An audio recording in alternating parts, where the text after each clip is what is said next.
तर मित्रांनो, स्वागत आहे तुमचं पुन्हा एकदा बिग बॉसच्या घरातील एका नवीन अपडेटसोबत. तर मित्रांनो, एक हेडिंग सांगतो की दिव्या शिंदे आणि अनुश्री माध्यमांची खूप मोठी लढाई झालेली आहे. तर का ते पूर्ण व्हिडिओ एंडपर्यंत बघा. तर मित्रांनो, झालेलं असं आहे, दिव्या शिंदे ही टास्कची हेड आहे, कॅप्टन्सी टास्कची. आणि जे अनुश्री माने आहेत त्यांना जे आहे ते टास्कचं डिसिजन आवडलेलं नाही. त्यामुळे दोघांमध्ये वादविवाद सुरू झाला. पण तुम्हाला माहिती आहे, दिव्या शिंदे बोलण्यामध्ये कधी मागे राहत नाही. तर या दोघांमुळे भांडणं असे झाले की एक इंग्लिशमध्ये डायलॉग मारलेला दिव्या शिंदेनी, आणि तेवढाच पॉइंट जे आहे अनुश्री माने यांनी पकडला आणि बोलली, की "तुला जर मराठी येत नाही, तर तू पहिले मराठी शिकायला पाहिजे. मग बिग बॉस मराठीमध्ये यायला पाहिजे. आणि जर तुला मराठी येत नसेल, तर जाऊन शिक किंवा मग इंग्लिश बिग बॉसमध्ये जा." या गोष्टींच्या त्या दोघांमध्ये भांडण झालेले.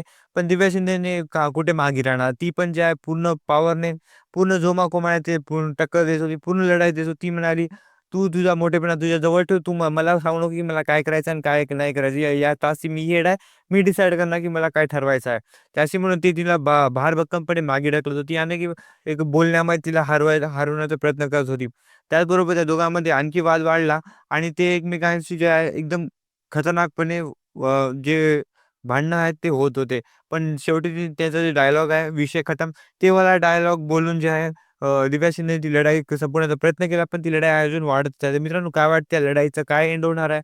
आणि या दोघांमध्ये कोण चुकीचं आहे? कारण की दिव्या शिंदे टास्कची हेड होती आणि ती ती जे म्हणेल तेच एंड रिझल्ट राहणार होता. ते अनुश्री मानला कसं बोलायला पाहिजे होतं. तर दोघांपैकी कोणसे आहे, कोण गलत? तुमचं ओपिनियन कमेंट करून नक्की सांगा.